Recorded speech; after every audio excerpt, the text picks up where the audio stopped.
que en el calendario occidental la vida tiene sus estaciones, sus temporadas. Y yo decía en el servicio pasado lo mismo que ahora, que en realidad no es tan exacto porque el calendario es predecible. Tú miras el calendario semanal y sabes que después del lunes viene el martes, y después del martes el miércoles, y así sucesivamente, y ves el mes y sabes que si estás en septiembre luego viene octubre, si estás en diciembre hay cambio de año, viene el otoño y luego sabes que cambia la estación. Pero en las estaciones de la vida de pronto estás viviendo un momento soleado, un momento de marea baja. No digo de suma felicidad, pero sí esos momentos donde dices, no me enfermo, tengo para comer, tengo lo necesario, tengo una familia. Y en una hora la temporada puede cambiar diametralmente porque es como que se inmiscuye sin advertencia un nuevo tiempo. Aquí hay mucha gente que me ha contado que una llamada telefónica le hizo añicos los planes, la agenda, el presupuesto. No es de extrañarse que a veces una internación de último momento de un niño, de alguien de la familia, haga que tus planes financieros se deshagan, que todo lo que tenías pensado hacer en los próximos meses quede hecho añicos o trizas. Tan pronto te das cuenta que te llega el bill del hospital, de la internación, de los medicamentos. Por poner un ejemplo, hay otras cosas más graves, como puede ser un golpe, un shock, el enterarte de algo que de pronto hace un sismo en tu corazón y todo lo que creías que estabas construyendo se desmorona como un castillo de naipes. Y esto no es patrimonio del que no tiene a Dios, porque esa es la falacia, pensar que las tribulaciones vienen para los que no tienen a Dios, o en su defecto los que lo tienen pero están haciendo las cosas mal. Yo me crié en iglesias así, donde se miraba con espíritu de sospecha y desconfianza aquel que de pronto le tocaban momentos económicos frágiles, o aquello cuya salud de pronto empezaba a desmoronarse. Inmediatamente la reprimenda era: te estás enfermando porque debe haber un pecado oculto, algo que no confesaste. Si estás en crisis financiera es porque no diezmas, y si no diezmas es porque a lo mejor tampoco tienes para hacerlo porque estás desobedeciendo a Dios, o el empleo que tienes no es el que el Señor le agrada, o no tienes empleo porque algo hiciste mal. Siempre hemos visto la crisis como la mano negra de Satanás, y nos cuesta entender que a veces las crisis, los desiertos, los momentos duros que nos toca atravesar, las temporadas por los hospitales, incluso aquellas que son más serias, que nos llevan a caminar por la grama de un panteón, de un cementerio, son permitidas por el Señor, nos guste o no nos guste. Y sé que esto puede sonar anti-victoria o anti-mensaje positivista, pero el pastorear una congregación día tras día, semana tras semana, en esta última década, me ha enseñado que las tribulaciones, los momentos tristes, son parte de la vida. Ignorarlo es una torpeza. Decir que no vas a tener derrotas en la vida, momentos tristes, es una canallada de parte de los que nos toca la providencia de que ustedes nos presten los oídos. Es una canallada decir, no, si estás en derrota es porque Satanás tiene algo contra ti necesariamente. Sí, tiene algo contra ti, Satanás te odia, pero no necesariamente lo que te está ocurriendo proviene de la mano de Satanás. Yo creo que hay crisis, hay cosas que Dios permite por una razón, por un proceso. Temporadas que de pronto no sabes por qué, cambia tu vida tal como la conocías. De pronto los problemas empezaron a rodearme como un enjambre de abejas cuando menos lo estaba esperando. ¿Qué lectura hacemos?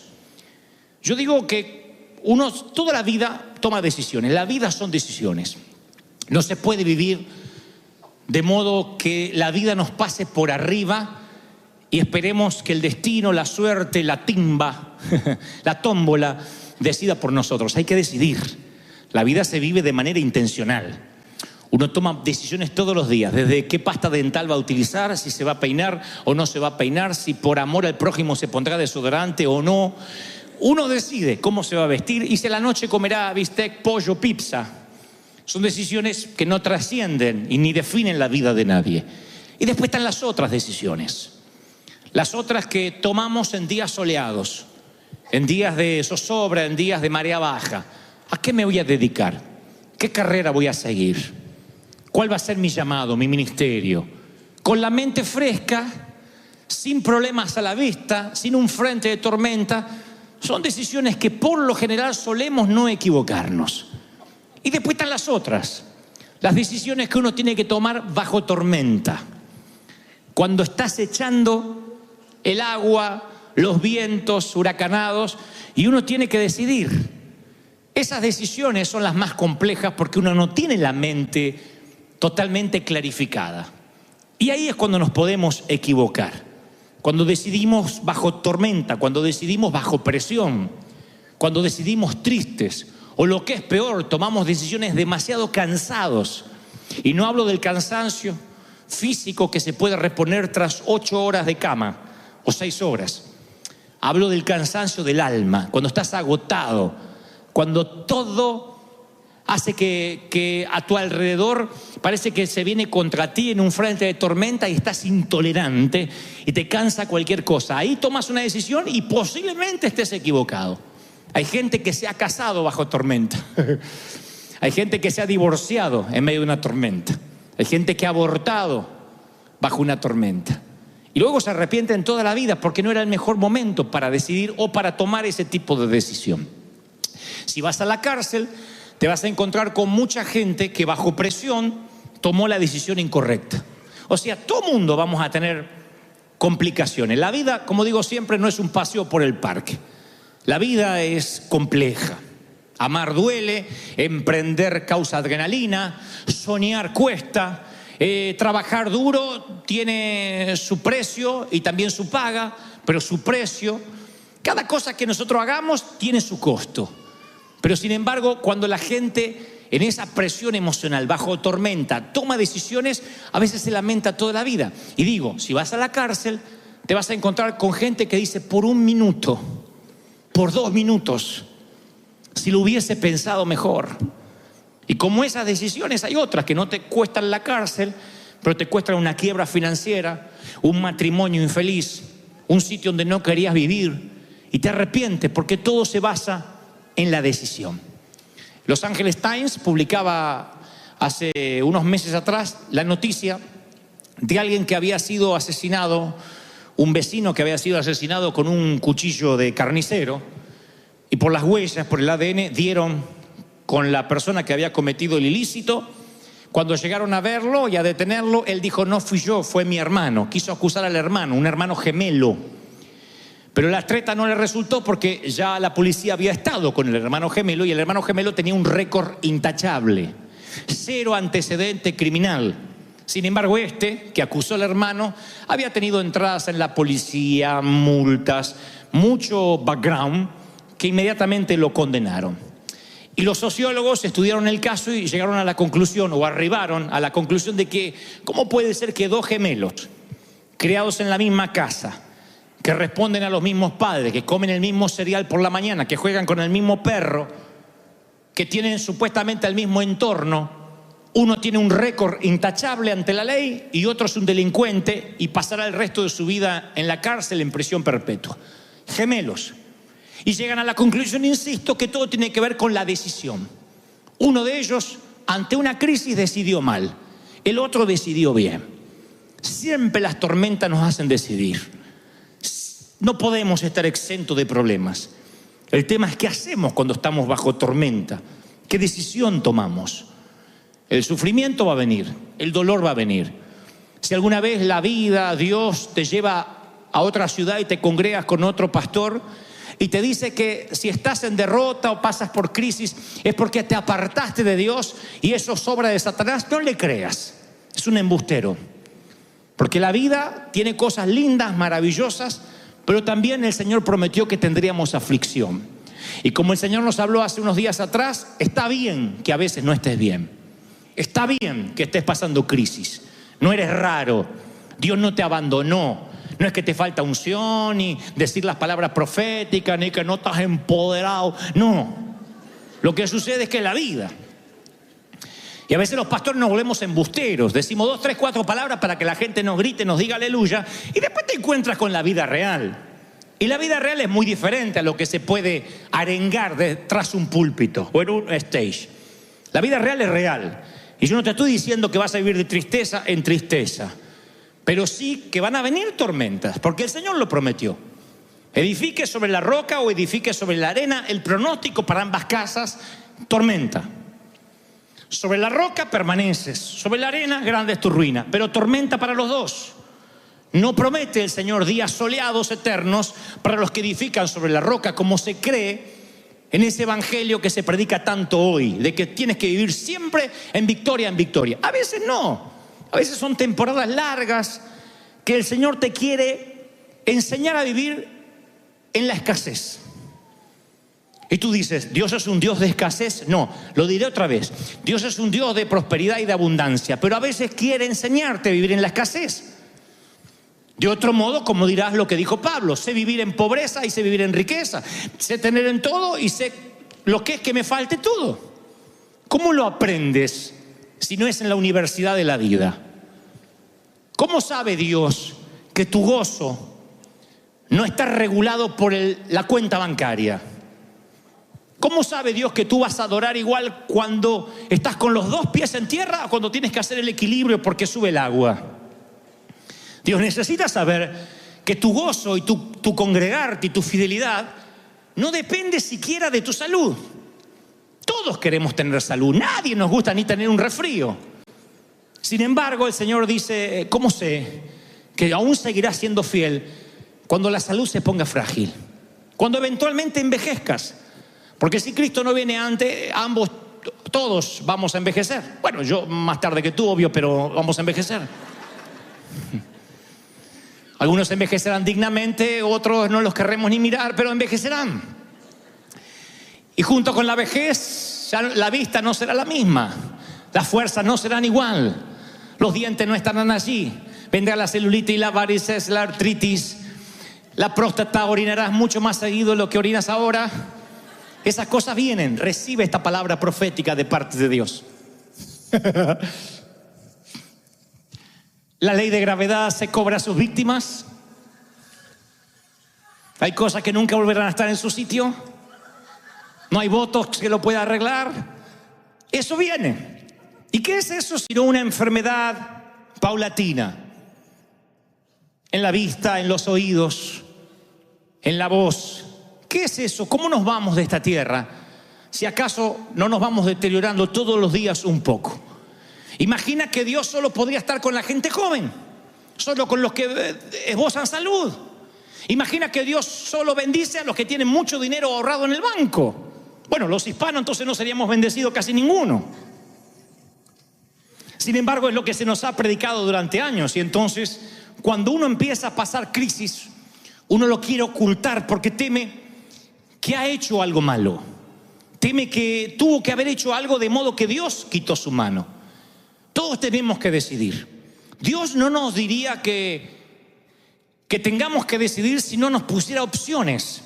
Y Él nos pone opciones. Él en Deuteronomio 30:19 dice: hoy te he dado a elegir entre la vida y la muerte, entre bendiciones y maldiciones.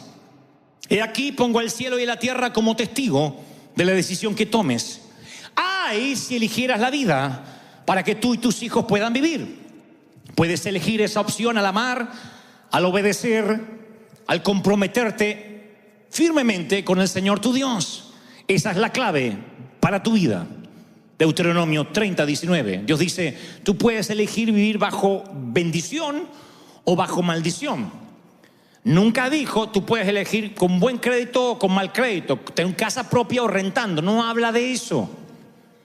Habla de vivir en bendición por sobre todas las cosas. Te vaya bien, te vaya mal, tengas 50 años y estés soltera, o hayas tenido 3 matrimonios, 5 maridos has tenido, el que ahora tienes ni siquiera es tu marido. Tengas suegra, no tengas suegra, te hayas casado afortunadamente con una huérfana. No sé cuál es tu situación, pero el Señor dice: tú tienes que elegir estar bajo bendición o bajo maldición. Bendición o maldición. Ahora, este es el punto. en condiciones normales, con un día soleado, cuando la vida te está yendo bien, uno sabe cómo decidir. Pero cuando a veces estás tan triste, el Señor me ha mostrado mucho en mi corazón que muchos viven una tristeza inexplicable. Los psicólogos la llamarían una bulia, una depresión blanca. Se le llama depresión blanca a la depresión que ni siquiera tiene una razón de ser. Porque la depresión puede venir de un luto, de una tragedia, de un infortunio. Pero a veces las personas se ponen tristes porque sí. No estoy minimizando lo que sientes. Al contrario, trato de ver la patología, qué es lo que te pasa. A veces es un cansancio residual llamado estrés, surmenage. La vida no te dio tregua por tantos años.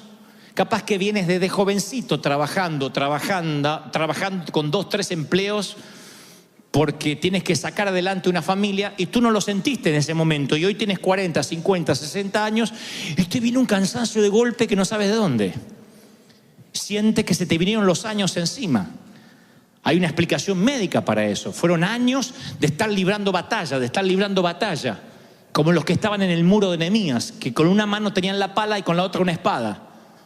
Cuando tienes que trabajar y además pelear contra las injusticias, contra la discriminación, contra la falta del manejo del idioma, con la indocumentación, causa un cansancio tan grande que un día te estás tan estresado que pueden pasar 2 cosas. O te enfermas, porque el cuerpo somatiza. La somatización es que el cansancio del alma hace que bajen las defensas del cuerpo y te agarre cualquier enfermedad que anda por ahí. Te resfrías, te bajan las defensas pulmonares, las células están abiertas a cualquier enfermedad, a cualquier peste, o en su defecto te agarra una tristeza sin sentido.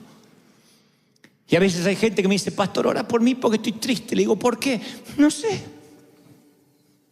Y yo no me río ni digo: pero bueno, victoria, victoria, repita conmigo, victoria, victoria, empodérate, aleluya, diga conmigo, gloria. Y lo mando a la casa. Porque es desconocer una vida atrás, un background. Y es gente que se está hundiendo en un pantano y que no tiene ganas de pelear. Quiere rendirse.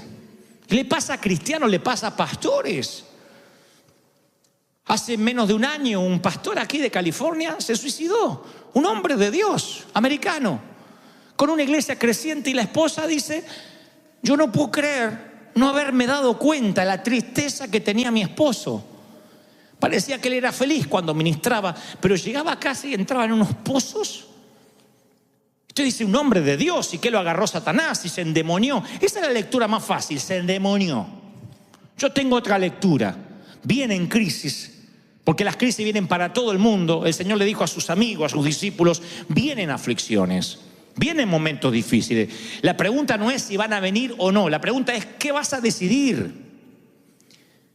Porque así como 2 gemelos, uno es un delincuente, el otro tiene un récord intachable y ambos se criaron bajo la misma casa, así hay creyentes que escuchan el mismo sermón, tienen el mismo pastor, se congregan en la misma iglesia, y ante una crisis financiera uno se acerca más a Dios y el otro se manda a mudar. Ante una enfermedad hay familias que se aferran a Dios más que nunca. Y tú le dices: ¿qué sientes de Dios ahora que estás enfermo, que el cáncer vino? ¿Qué sientes? Que Dios es soberano, que Dios sabe por qué. No me gusta, no me lo esperaba. Es una temporada que se justapuso a lo que estaba viviendo, pero Dios tiene un plan. Y hay otros que dicen: no, Dios me abandonó, algo hice mal, Satanás se ensañó, ¿para qué viene a la iglesia? Ambos, gemelos. Uno decide bien, el otro decide mal.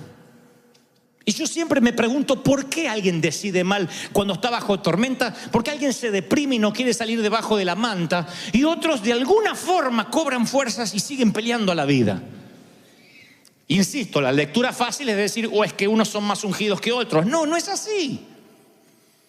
Algunos son más fuertes que el otro. No necesariamente.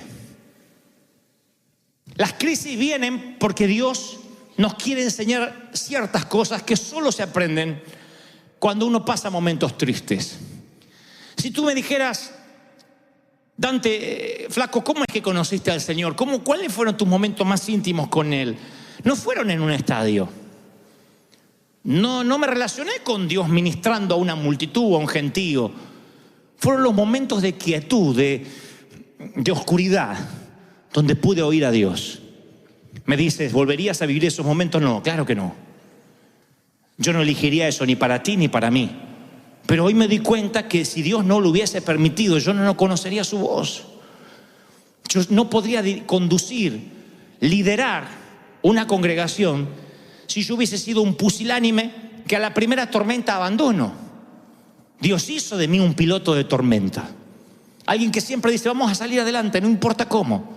No tenemos dónde congregarnos, vamos. A veces no sabía ni para dónde, pero yo tenía que pararme en la fe, porque eso lo había aprendido ¿en dónde? En la crisis, en los valles de sombra, en los valles de muerte, en los valles de soledad.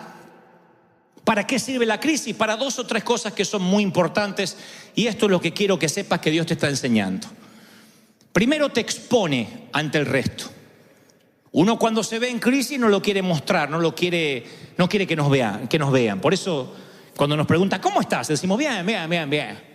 Nadie dice quiero matar a mi suegra, quiero ahogar al bestia que duerme conmigo, no tolero más a mi cuñado. Nadie dice eso. Todos dicen bien. No queremos que nos noten. Encima hay una cultura evangélica de no mostrar que somos de carne y hueso, porque eso parece que no fuéramos espirituales. No van a oír por ahí mucha gente diciendo ¿cómo estás? Y con problemas matrimoniales, como todos.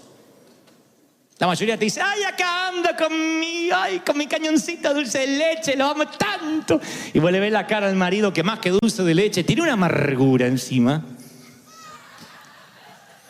Pero enseguida levantamos la fachada a ver si piensan que Satanás se nos metió en el matrimonio. Otros, ¿cómo estás financieramente? Bien. Algunas cositas, pero ya vamos a seguir adelante. Y está bien no estar bien. Lo vengo diciendo de parte de Dios hace días. De otro modo no vas a recibir ayuda. Pero ¿qué hace la crisis? Te expone. Job, para los que no conocen la historia, les cuento muy rápido. Un día hay una plática, una charla cósmica.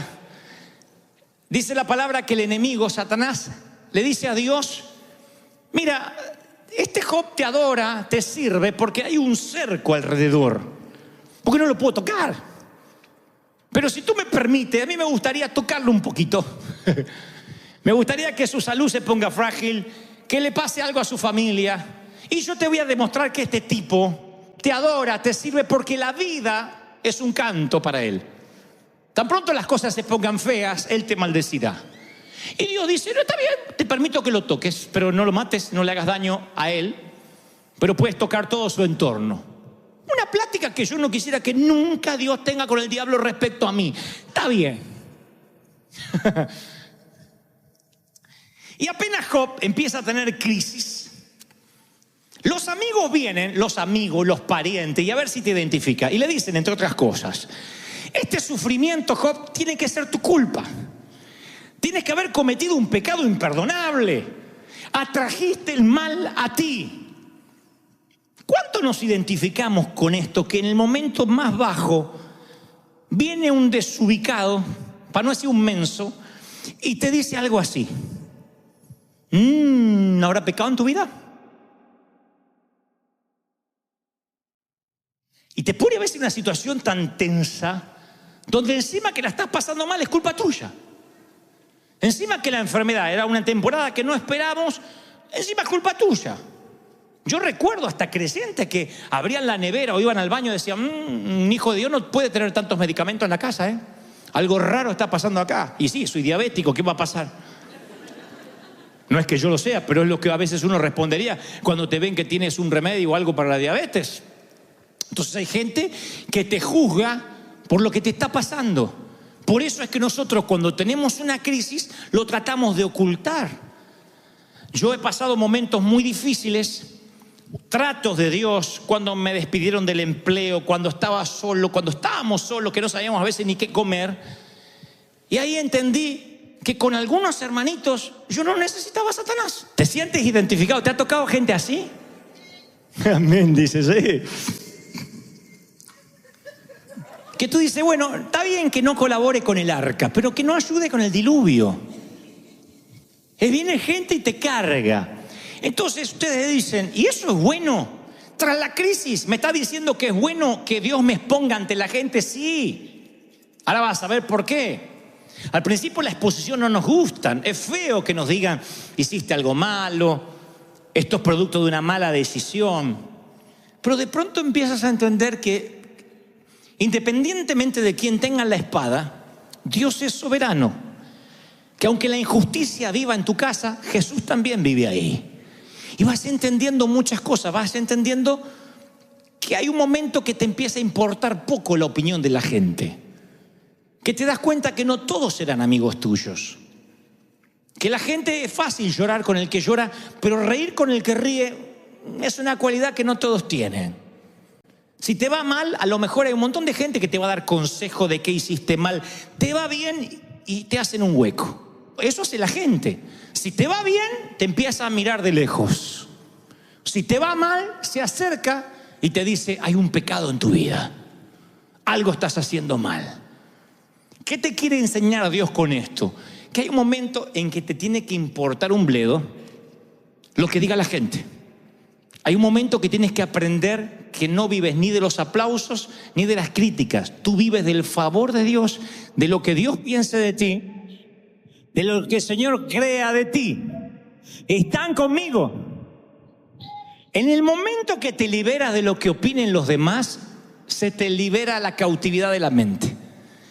Si yo tuviera que dar un último consejo a mis hijos, a uno de ustedes, porque estuviera por partir y me dijeras, Dante, dame el último consejo, cosa que no creo que pase porque yo los voy a enterrar a la mayoría, pero supongamos que un niñito de acá crece y algún día tiene que cerrar mis ojos. Entonces, si yo tuviera que dar un último consejo, yo le diría que no te importe lo que diga la gente. Que no, esto no significa andar faltándole el respeto a todos siendo grosero. Significa que todos los días, al final, cuando llegues a la cama, al final del día, te preguntes si estás agradando a Dios. Si Dios se agradó con tu corazón, con lo que hiciste. En una época donde las redes sociales parece que nos van dictaminando quiénes somos, en una época donde un like nos hace sentir bien y cuando nos bajan el pulgar sentimos como que lo hizo el César en el Coliseo Romano y nos van a comer los leones, hay gente que se deprime. Yo hablé hace poco con los jóvenes y me constataron que se deprimen. No me sigue más, no me sigue más, no sé por qué no me sigue más, me quitó el like y se quiere suicidar porque no lo sigue más la amiga que está allá. Subí 2 brownies que cociné y no los comentó. ¿Really? ¿De verdad? ¿De verdad? Entonces uno vive una vida ficticia. Muestra en las redes no lo que somos, lo que queremos mostrar. Y nos muestran lo que ellos quieren mostrar. Y nos ponemos like el uno al otro. ¡Ay, qué lindo! ¡Ay, pasando unas vacaciones, qué lindo! Me consta de parejas que se sacan fotos súper, ultra, hiper, macro, extra felices. Y para sacarse esa foto se pelearon. ¿De verdad? Vení acá. Sácate la foto. Sácate la foto. Vení. No. Y tú dices, ¡ay, qué linda pareja! Y se fueron insultando los dos porque no querían sacarse la foto, uno de los dos. Entonces las redes mienten. Las fotos con filtros nos hacen creer, le hacen creer al otro que somos lo que no somos. Entonces la foto, como le digo siempre a los muchachos, no es la cara de pato y el trasero así. No es la vida real. La vida real no es Instagram. La vida real no son las redes. La vida real es la vida real. Duele. No hay filtro, no hay Photoshop. No puedes producir las fotos de la vida, no las puedes producir, no puedes ponerle Photoshop al dolor. No hay filtros para las decepciones. No hay manera de hacer un búnker en el corazón. No hay manera de quitar, pixelar a quienes no te gustan. No hay manera de bloquear las críticas en la vida real. Eso pasa en la vida ficticia, la de las redes. Pero la vida real duele. Por eso Dios tiene que a veces exponerte ante la gente para que te cures de eso. Uno cree que para curarse de algo tiene que irse exactamente a la otra punta de lo que quiere evitar. Y no funciona así. Para que se te cure el miedo a volar, ¿sabe cómo se te cura el miedo a volar? Volando. El miedo a volar no se te cura evitando los aviones. Si tú dices, tengo miedo a hablar en público, yo sé cómo se te va ese miedo. Hablando en público. Cuando tú le dices, Señor, dame paciencia, ¿qué le estás pidiendo al Señor? Que tus hijos se te pongan más rebeldes, que tu marido siga mojando el papel higiénico, que apriete el dentífrico por la mitad, que el condenado no se acuerde de tu aniversario. Es lo que pediste, hija. Paciencia. Para ejercitar aquello en lo cual no eres fuerte, es una dosis de eso. Así funcionan las vacunas, por si no lo saben.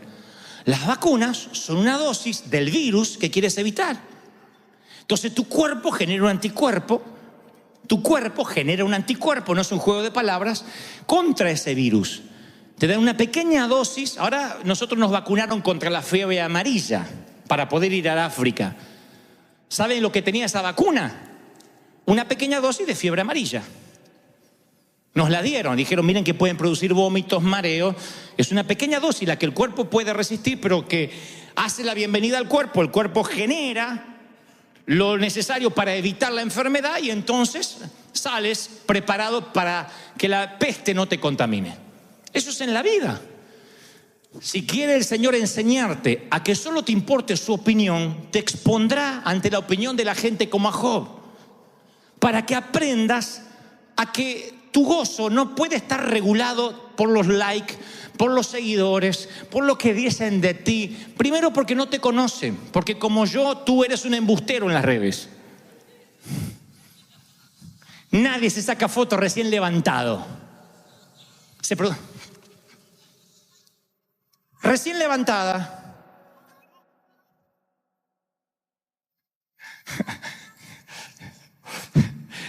Mentira. Eres más fea que eso que vimos.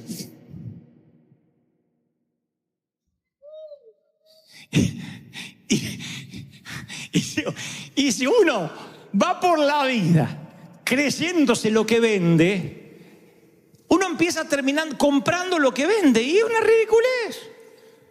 Tú nunca puedes comprar lo que vendes. Está bien que tengas tu imagen publicitaria para las redes, pero no te lo creas, esa no es la vida. Porque cuando la vida venga de verdad y te pega una trompada en el alma, porque viene y te choquea un llamado telefónico, un despido en el empleo, un problema matrimonial, siente que se te desmorona la vida que quisiste construir en las redes. Y la vida es real. Uno recibe el domingo palabra de Dios acá, ¿no? Y después yo quisiera como pastor que esta palabra se te grabara toda la semana, pero no va a pasar. Porque tú tienes un recipiente, como yo, con muchos agujeros. Esos agujeros se llaman mandar a los chicos al colegio, pagar las deudas, pagar la renta, tener familiares que te hacen la vida imposible, tener un jefe insoportable. Son un montón de agujeros, te entra el aceite, parece que te llenaste el domingo, pero el lunes empieza a escurrirse el aceite. El martes te empiezas a olvidar, el miércoles ya no te acuerdas lo que dijo el pastor. El jueves solo te acuerdas cuando mostré el trasero y dices, me acuerdo que mostró. El viernes es así. La vida tiene agujeros y ese aceite se empieza a escurrir y un día te sientes vacío y vas a tomar una decisión y por estar vacío tomas la decisión incorrecta. Entre esos agujeros está la opinión de la gente. No podemos vivir pensando en qué dirán los demás de nosotros. Así que, ¿qué me enseña la crisis? A mí me enseñó, me liberó de la opinión de la gente. Me liberó. A mí la crítica de la gente me liberó de la opinión. Me río de verdad de la crítica, pero me liberó de verdad. No estoy pendiente de qué dicen de mí, me causa gracia. Segundo, me puso en perspectiva de lo que es el cristianismo. Yo les contaba recién que cuando uno va a un sitio como el África, uno se da cuenta de la versión filtrada y diluida que hemos tenido del Evangelio por muchos años. Yo te confieso, tuve casi 2000 pastores africanos, yo en un momento no sabía qué predicarles. ¿Qué les voy a predicar? Que si están pasando crisis es porque Satanás se levantó contra ellos y a veces no tienen para comer esos pastores. ¿Qué le voy a hablar? ¿De qué? Si no tienen agua potable. ¿De qué victoria le voy a hablar como la entendemos nosotros los que vivimos en América? Y si un mensaje no sirve para predicar en todas partes del mundo, entonces no es un buen mensaje. Si el mismo mensaje no se puede predicar en todas partes, no es un verdadero mensaje. Entonces me di cuenta que de 10 mensajes que puedo tener, 9 no los puedo predicar. Porque les tengo que enseñar a ser agradecidos. Y ellos agradecen estar vivos. Aunque sabe que no desayunaron esa mañana y por ahí no van a almorzar ese día, porque no pueden. ¿Qué le voy a hablar? ¿Del Dios de la prosperidad? Que están haciendo las cosas mal, que se arrepientan. La mayoría de esos hombres están enfermos, esas mujeres están enfermas, se los puede ver. Están enfermos con peste, no hay vacunas, no hay sistemas higiénicos, no hay hospitales. Así que ¿qué voy a hablar? ¿De que el Señor sanó todas las heridas? Sí, puedo hablar de sanidad, pero muchos se van a sanar y otros no. Entonces me empiezo a preguntar, ¿qué es el mensaje de Cristo? Y ahí me doy cuenta, en el África, que tengo que ir al mensaje de los discípulos. Y ese lo entienden los africanos. Les digo que van a pasar aflicciones, que eso es parte de la vida, pero que agradezco el gozo que tienen para cantar. Ustedes saben cómo cantan los morenos, ¿no? Una fuerza que nace de cuando cantaban en los botes de la esclavitud. Una fuerza de adentro. Parece que tiene hasta la música incorporada. No hay que decirle canten fuerte, porque ellos todo fuerte. La música fuerte, las palmas son fuertes y adoran y cantan. Y uno los ve y dice, wow, estos son gente que tiene la vida resuelta. No, es que su gozo no está regulado por el dinero. Su gozo no está regulado ni por si comieron o no comieron. Ellos están contentos de que a pesar de la pobreza tienen a Cristo, tienen a Dios, tienen vida eterna. ¡Aleluya!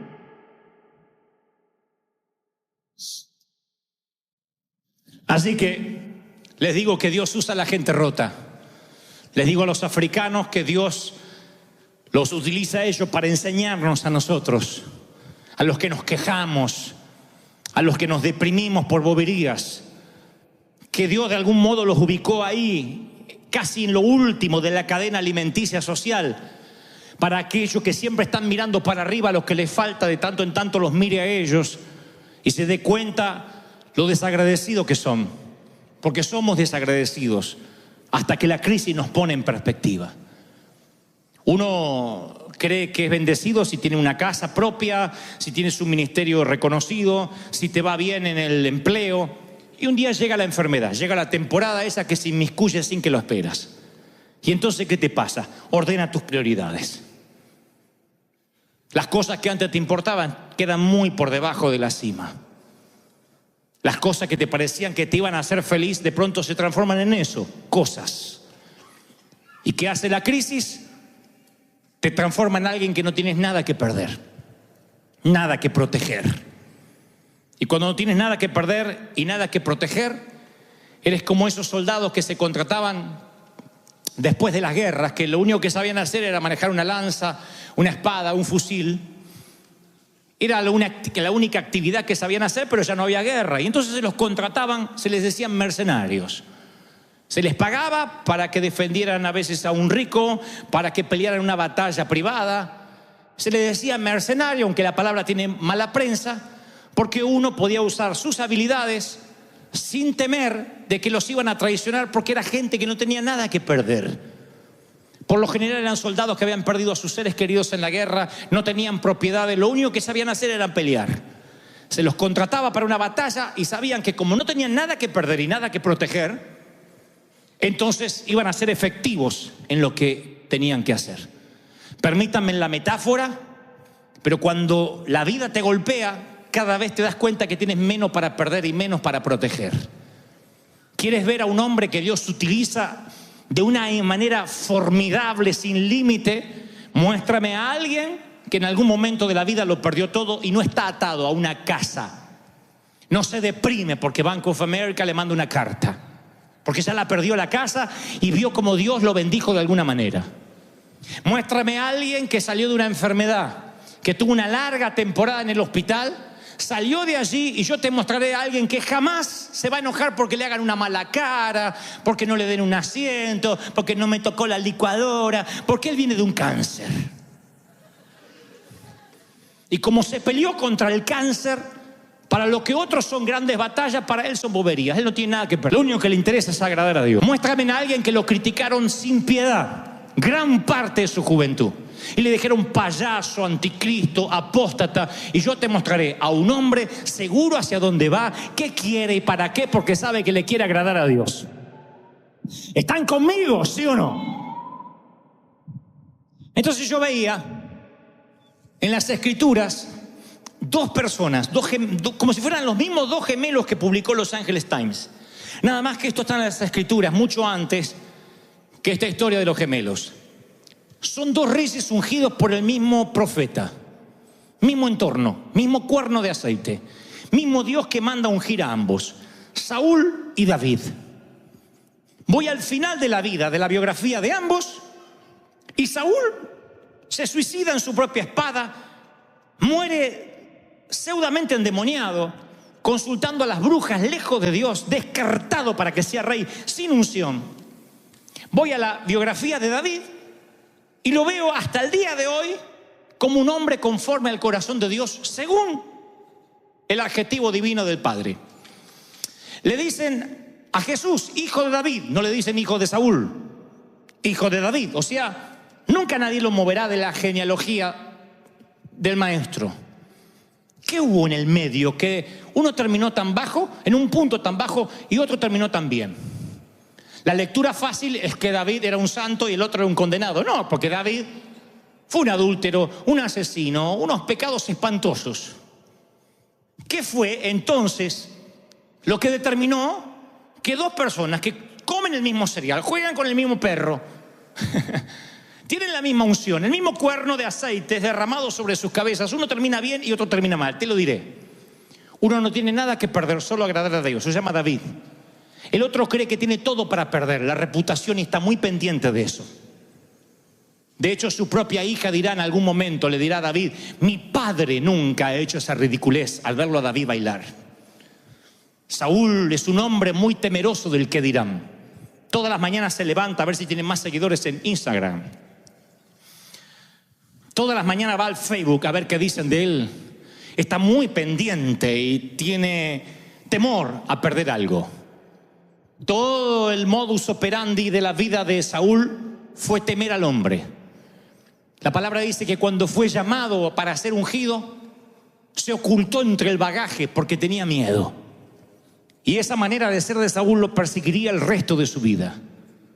En cierta ocasión, él está acampando con su ejército frente al entrenado ejército de los filisteos. La infantería de los filisteos está enfrente y él tiene que ir a atacar, porque si no, los filisteos cada vez se arman más. Cada hora que deja pasar, cada día que pasa, los filisteos son más. Así que envía un WhatsApp rápido a Samuel. Bueno, dice un mensajero, pero hoy sería un WhatsApp. Le dice, Samuel, ven rápido, porque no podemos salir sin tu bendición. Los reyes no iban a la guerra sin la bendición sacerdotal. Así que ven a orar por nosotros, a ofrecer sacrificio a Jehová. Samuel dice, espérame un par de días, tengo cosas que hacer. La instrucción es sencilla, no hagas nada hasta que yo llegue. No es física cuántica, es una instrucción sencilla, no te muevas hasta que yo llegue. Es una instrucción que David hubiese acatado, pero no alguien pendiente de la opinión ajena. Saúl se levanta cada mañana y ve a algunos de sus soldados que empiezan a desertar, otros que están diciendo le falta valor a nuestro rey, otro que dice este no se mueve si no oran por él. Si fuera un rey con valor ya nos hubiese mandado a la batalla. Así que un día Saúl dice, ¿para qué esperar al profeta? Yo voy a dar la bendición. Y algo que no le corresponde ni le compete, que le compete solo al sacerdote, se lo endilga a él, que es rey.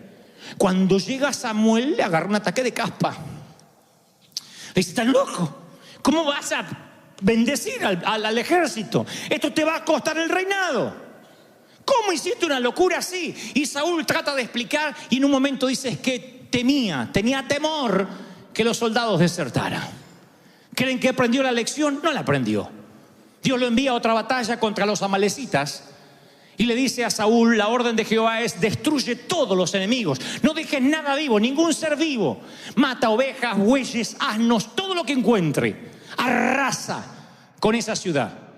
Y Saúl perdonó lo mejor del ganado, lo mejor de las ovejas, todo lo que era vil y despreciable se deshizo de él, mas lo que era gordo se lo quedó. Y Samuel dice: ¿por qué desobedeciste a Jehová? Y él dice: es que tuve temor de los hombres, del qué dirán. David solo tenía temor de Dios. Saúl le tenía miedo a todo lo demás. Y la pregunta esta mañana o esta tarde es: ¿a qué le temes? ¿Al qué dirán? ¿A la bancarrota? ¿A que te critiquen? ¿A qué le temes? Porque a lo que le temas, ese temor será tu verdugo.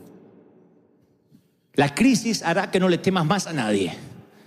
Cuando venga la crisis y veas que Dios es fiel, aunque a veces te toque comer salteado, y sigas siendo fiel, y Dios sea fiel contigo, ya no te va a asustar nunca más la economía. Dios dice: tu confianza soy yo. Yo te traje y te vas cuando yo digo que te vayas. Yo te sostengo. Yo soy quien te fortalece. ¿Están conmigo, sí o no? Entonces, de pronto, cuando le temes a todo, Dios tiene que pasarte por un proceso para que dejes de temer, para que seas alguien que no tenga nada que perder. Porque si has pasado por el sufrimiento, ya no te afecta el sufrimiento. No estás diciendo: si yo tengo salud, sirvo al Señor, si no, no lo sirvo. Ya has pasado por ahí. Y dices: Señor, si me das salud, te sirvo mejor. Y si no, tendré que luchar con mis achaques. Pero aún así te seguiré amando. No le temes al sufrimiento. No le temes a la confianza, a los aplausos o a la crítica de la gente. Eres indestructible cuando no te importa el que dirán. Porque tu confianza está basada en Dios. No le temes a la muerte porque sabes lo que te espera del otro lado. Entonces, cuando no le temes a nada, eres indestructible. ¿Están conmigo, sí o no? Yo les contaba en el servicio de la mañana que hace unos años yo estaba en un sitio con muchos pastores y era un poco, no sé si la oveja negra, pero yo no encajaba mucho con el léxico que tenían los ministros. Son toda gente muy amada y yo soy amigo de la mayoría. Pero tal vez porque yo soy argentino, qué sé yo. Pero es como que no encajaba mucho. Entonces un día estábamos reunidos con un grupo de pastores y viene alguien que es un profeta de Dios, que también quiero mucho, a decir verdad. Me dice delante de los ministros: Dante, tengo una palabra para ti, la palabra de Dios. Y hacía todo así el rictus, como que le estaban bajando los mails, ¿no?